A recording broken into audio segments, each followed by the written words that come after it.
Mais pourquoi tu n'as pas fait ton tour d'honneur habituel? Non, mais parce qu'il ne reste plus assez de temps. Bonjour à vous tous.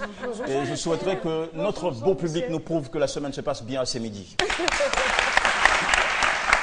on va retrouver Jean-Michel juste après le jingle.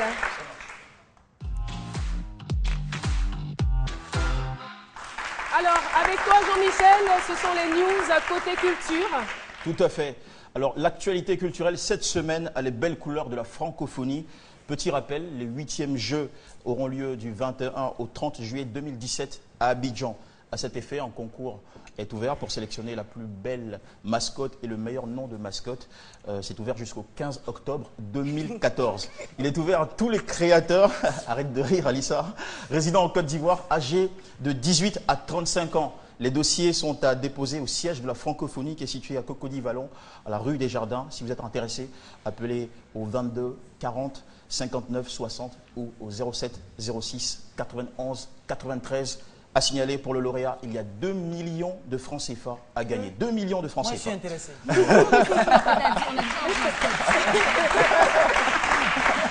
Alors, pour la culture couleur black, je vous emmène en Grande-Bretagne, au Royaume-Uni. C'est vrai que c'est loin d'ici, mais cette actualité nous concerne énormément. C'est la prestigieuse exposition Black Chronicles 2. On traduira en français Chronique Noire, chapitre 2. Eh bien, ça bat son plein à Vinton Place, c'est à Londres, jusqu'au 29 novembre 2014.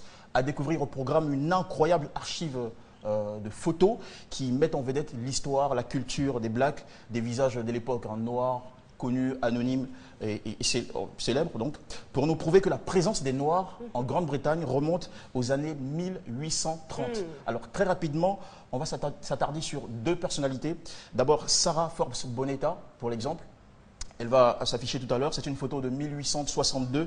Elle a été faite esclave à l'âge de 5 ans, sauvée par un Britannique, le capitaine Forbes, et ensuite offerte en cadeau à la reine d'Angleterre. À l'époque, on disait que c'était un cadeau du roi des Noirs à la reine des Blanches.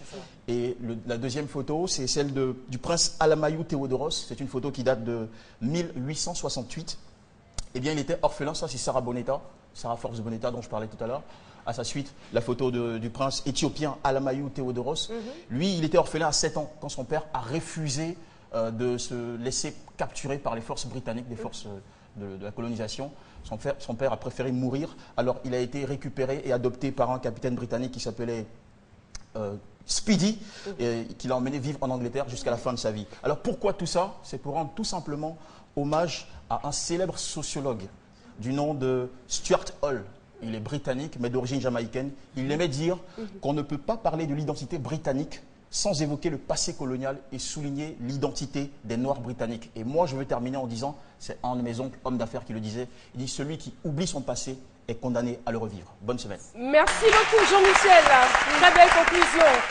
Eh bien, nous, avant de vous dire au revoir, nous allons vous donner juste 2 points de l'actualité du journal de 13 h qui vous sera présenté par Fatou Fofana.